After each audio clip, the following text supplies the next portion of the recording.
Delaware Valley's leading news program with Gary Papa, Dave Roberts, and Jim Gardner.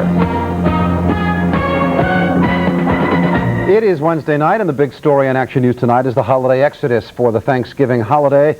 This is an example of some of the heavy traffic in our area tonight. This is 295 in Delaware, south of the Delaware Memorial Bridge, and as you can see, it is packed in both directions, especially north.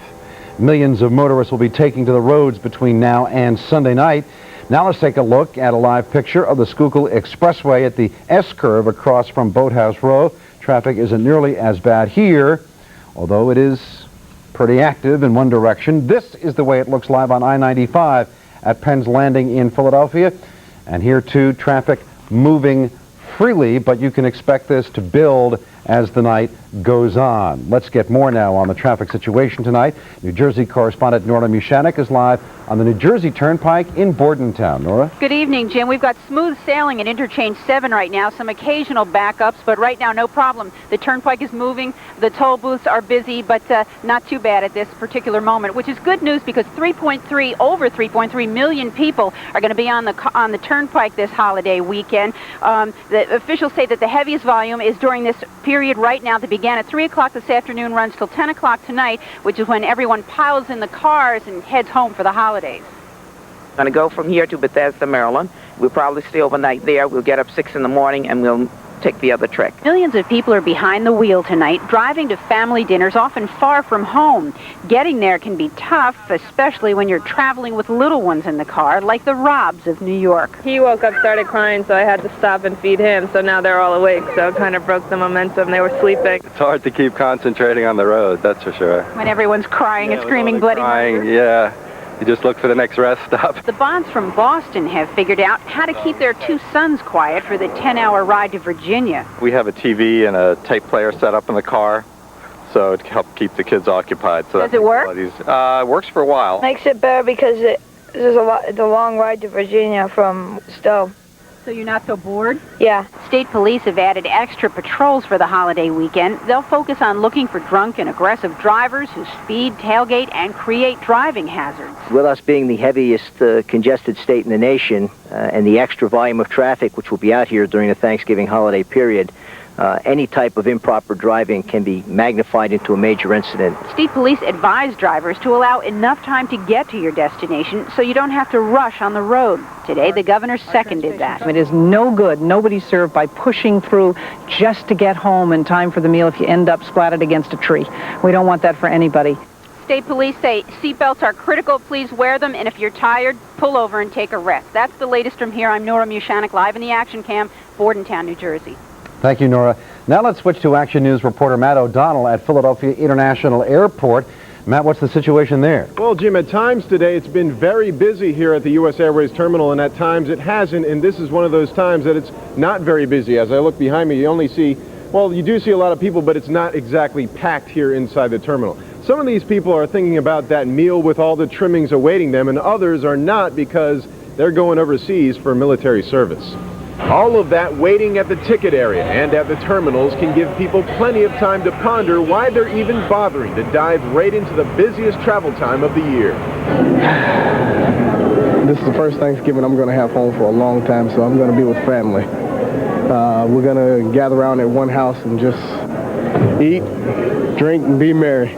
For some, there is even more motivation. These cadets at the Valley Forge Military Academy will be banging down the kitchen door come tomorrow. Cadet Kip Russell says the mess hall food is hard to handle. What kind of stuff they feed you? Normal food just doesn't taste as good, you know what I mean? So what are you thinking about right now for Thanksgiving? What kind of food? Sweet potatoes.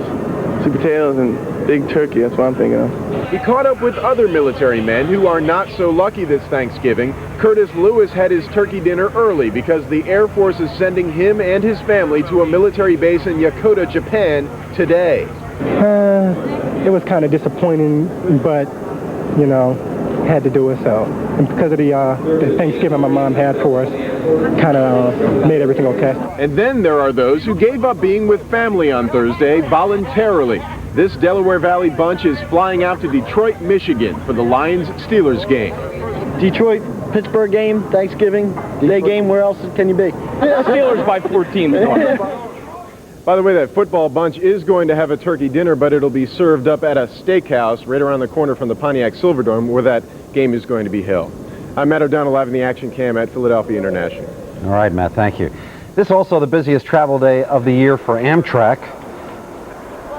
Action News was at 30th Street Station late today, where thousands of travelers are catching trains to be with loved ones. Amtrak is adding 70 extra trains this week to carry the extra load. 250,000 passengers will be using Amtrak just in the Northeast Corridor alone. Today, actually the second busiest day of the year for 30th Street in Philadelphia, surpassed only by the return day on Sunday. And for those of us staying home for the holidays, always that last-minute rush to the supermarket. Shoppers at the Acme in Ballackinwood were picking up those essential foodstuffs for their holiday feast tomorrow. And of course, this scene was repeated throughout the tri-state area today. He may be an alleged mobster, but this is why so many people in South Philadelphia see him as a generous neighbor. Joey Merlino staged his big turkey giveaway again today. For the fourth consecutive year, Merlino gave away 500 frozen turkeys to those in need. Merlino set up shop first at 13th and Catherine, down the block from the MLK Housing Project, and then at 10th and Poplar. Joey Merlino giving away free birds in South Philadelphia today. And everyone here is getting psyched up for the Boscov's Thanksgiving Day Parade. And as it does every year, the parade will kick off from 20th and Market tomorrow morning at 9, then work its way down to City Hall before it turns onto the Ben Franklin Parkway. Tens of thousands of people are looking forward to turning out to see the parade in person, a great holiday tradition. Action News reporter David Murphy is live in front of the Museum of Art, where rehearsals have been going on tonight. David, what's happening there right now? Jim, it's been a day of rehearsals here. Tonight, we're getting a little preview of some of the events of tomorrow. Behind me, you hear the Parish Bell Choir, who's up in Philadelphia from Manassas, Virginia, ringing the bells and playing Christmas carols. I'm going to stop for just a second. That is one pretty sound, and that, of course, is Jingle Bells, played by the Bell Choir here. Disney has played a big role in today's rehearsals in the meantime, along with dozens of local students. All day long on Eakins Oval in front of the Museum of Art, there's been dancing and tons of directions. You guys are gonna cut this way? Yeah, even the world-famous Disney characters were put through the paces today as a cast and crew of hundreds prepare for tomorrow's big parade. No one's busier than Disney production manager Steve Secor, who hails from Levittown and who is coordinating Disney performances, including the Circle of Life production number featuring characters from The Lion King and Disney's Animal Kingdom in Orlando. Oh, yes, it is. It's definitely a lot of work. We've actually started preliminary work in April. The stage crew is finishing up the extensive decorations today, which include a complete transformation of the Art Museum steps. Meanwhile, across the Schuylkill River outside the Pennsylvania National Guard Armory, the floats are out of the hangar and onto 33rd Street tonight, gussied up and ready to roll. At least one young parade fan got an up-close preview. Of course, all the action will be broadcast live here on 6 ABC, so technicians and camera operators were following all the practices today, getting ready to bring the whole show into living rooms across the Delaware Valley. For these young performers from the High School for the Creative and Performing Arts, the experience has meant a lot of work and a lot of excitement. We had a lot of rehearsals from after school to late at night. We're really anxious. We want to do this. We just want to get it over with and have fun. I really can't wait to dance with Goofy, because I love me some Goofy. And yes, she got a chance to meet Goofy today, and she was pretty excited about it. The parade kicks off at 9. David and Lisa will be calling it, of course. A bunch of us will be on the float. It's going to be a lot of fun tomorrow, Jim. David Murphy live with the Action Cam outside the Philadelphia Museum of Art. Thank you, David. More to come on Action News tonight. Renewed controversy surrounding the shooting death of a North Philadelphia man by police. We'll have a live report. In sports, who will quarterback the Eagles come Sunday in Green Bay? Gary Papa has that story. The question, does it rain on our parade tomorrow? We've got the AccuWeather answer. Plus, we have some holiday happenings around the region. That and more when Action News continues tonight. Police in New Jersey have made an arrest in the assault of an elderly woman in North Cape May tonight. Authorities say somebody broke into the home of a 92-year-old woman just before 5 this morning. The woman was beaten and possibly sexually assaulted. She is in stable condition tonight at Burdett Tomlin Hospital. Late this afternoon, police arrested 34-year-old William Donnelly. He lives near the victim, and officials say Donnelly's jacket and hat were found in the woman's house.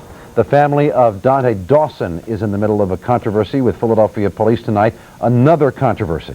Action News reporter David Henry is live outside the family's home in North Philadelphia with that story. David? Well, Jim, a political activist group has scheduled a rally here tonight in support of Cynthia Dawson and her family. Mrs. Dawson has been through a lot over the past few months. Her 19-year-old son, Dante, was shot to death by the police last month. Her 15-year-old son, Richard, is now facing murder charges. And last night, the police chased a suspected drug dealer into her house. Miss Dawson is not, and I repeat, is not a drug dealer. Cynthia Dawson let others do the talking for her at this news conference. Through them, she claimed the police have been harassing her family. She says it's because police officer Christopher D. Pasquale has been arrested and charged with homicide for shooting her son Dante last month. Last night, the police chased a suspected drug dealer into her house after observing him selling crack cocaine on a nearby corner.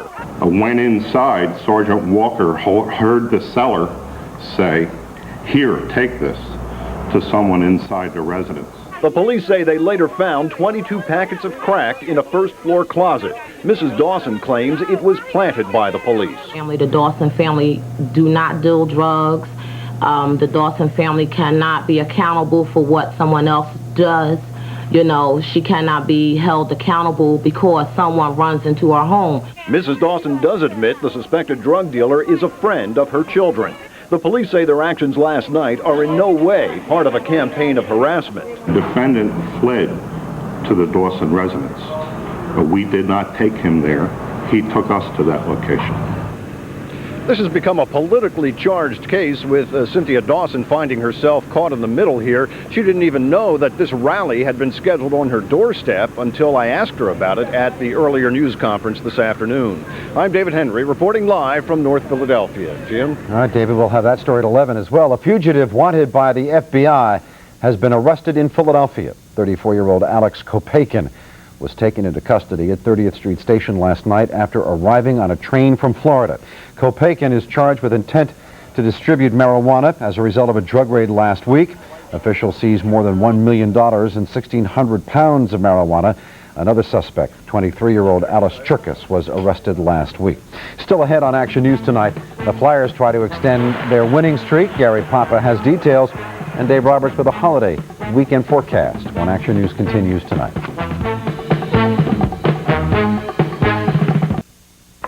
Interesting story out of Harrisburg tonight, a new twist to the stadium funding story, and it is a game of political hardball.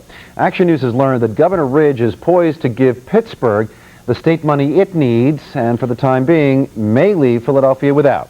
Lawmakers in the State House worked into the early morning hours trying to gain support for a plan to benefit both cities, but came up short.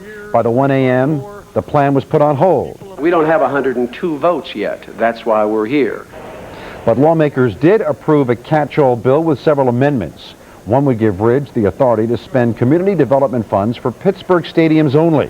Those projects are set to break ground next year. A possibility lawmakers could return to Harrisburg on Monday, and Mayor Rendell plans to spend his holiday weekend lobbying. We've got some work to do. That's what last night showed us. There are a lot of people who have concerns that have to be addressed, but the governor and I are committed to addressing those concerns. Now, if approved, Ridge's plan would give Pittsburgh and Philadelphia up to $150 million each toward new baseball and football stadiums. The cities and teams would have to come up with the rest. Eagles Executive Vice President Joe Banner thinks it's a fair and reasonable plan for taxpayers. State funds for the 4 stadiums that would keep 4 teams in Pennsylvania for the next 30 years is less than the funds created for 1 team for 1 stadium in Connecticut. And so unless lawmakers return to Harrisburg on Monday to approve the governor's plan, Pittsburgh will apparently get the money it needs, and Philadelphia will not, at least not now. Wow. Got to do something there. So do the Eagles. Oh, boy. How about the players inside the play? Oh, boy. What a way to make your debut. The starting quarterback of the Eagles going into the Green Bay is an 18-point underdog. Could be, by the way it looks right now, could be Coy Detmer. He did get most of the snaps today at practice. He says, I'm ready. If needed, I'm ready to go. In a hurry today because, he says, he's got a lot of work to do. A man of few words is Coy Detmer. Coy, what have they told you? Can you start this week, Coy? Any word? No. You see Coy as your quarterback on Sunday? Well, like I said, it's early in the week, right? And it's our first day of practice. We're going to practice again tomorrow. I'll see how things go tomorrow in practice. What is the extent of Bobby's injury? He has a sort of a bruised shoulder and also the thumb injury. The thumb is sort of a jammed thumb. From Hoy to Coy, he really can't do any worse. It's time to give him a shot. They said it's like feeding him to the Lions, but actually it's to the Packers because Detroit plays today. Tomorrow it's a doubleheader. Detroit hosting Pittsburgh, and in the game of the week it's got to be Minnesota at Dallas. Hit of the week, here he is. Brian Cox there, slapping the head of Steve McNair. Today he was fined $10,000 for that, and he also said, quote, "There's no such thing as unnecessary roughness, and this fine is racist." He'll challenge it. Brian Cox of the Jets, again in trouble. Flyers again back in action at the Islanders. They're riding now, of course, that 4-game winning streak. Before they left, we talked to their big guy, Eric Lindros, about their trouble in winning at Uniondale. 0-5-1 since 1996. What's the problem? It's been a tough place for this club to play on. So it's Pittsburgh before we walked in there, so let's just go win. You guys don't put much stock into those kind of things? It's for you guys just to build up some airtime. You gotta do something. Yeah. Thank you for the airtime, Eric Lindros. He likes his answer. Very good. They're relaxed and ready to play at the Islanders. And Peter Nedved today traded back to the Rangers. He settled all last year with a contract dispute with Pittsburgh. Today is part of a 5-player deal. He's going back to the Rangers. Alexei Kovalev is the big game going to the Penguins. 26-year-old Nedved, as we said, did sit out all last year, and he's going back to those guys up north. We'll have Flyer highlights tonight, plus the first high school football game of Thanksgiving being played tonight. All right. Volunteers continue to roll up their sleeves to help their neighbors in need this Thanksgiving. Liberty Management Services, People United Together, and Neighborhood Action Bureau sponsor their second annual Community Thanksgiving Dinner in North Philadelphia. Volunteers prepared and served a traditional turkey dinner. The Hilton Hotel in Cherry Hill served turkey and all the trimmings to less fortunate families in South Jersey. Star Tours provided complimentary bus service to transport the guests from 3 area shelters to the hotel for Thanksgiving dinner. New Jersey Governor Christie Whitman served lunch to the disadvantaged at a Trenton area soup kitchen today. Whitman says this is the time of year residents are focused on giving. Whitman says although food donations increase during the holidays, she hopes the generosity continues throughout the year. I have a Thanksgiving question for you. At your broadcast location tomorrow at the parade. Yes, sir. Do you have a cover above you? Yes, we do. We're prepared for every eventuality. And it may be every eventuality. Yes, we may have a little bit of everything tomorrow. Things are not looking good to be outside tomorrow to watch the parade, but of course you can always see it right here live on 6 ABC. This is a live picture, Chopper 6. The beautiful Christmas tree with the star on top. Whoa, where are we? Wow, the top of the Art Museum steps there. Yeah, I'm glad I'm not traveling on Chopper 6. That's a good move. I'll take my Dramamine on that one.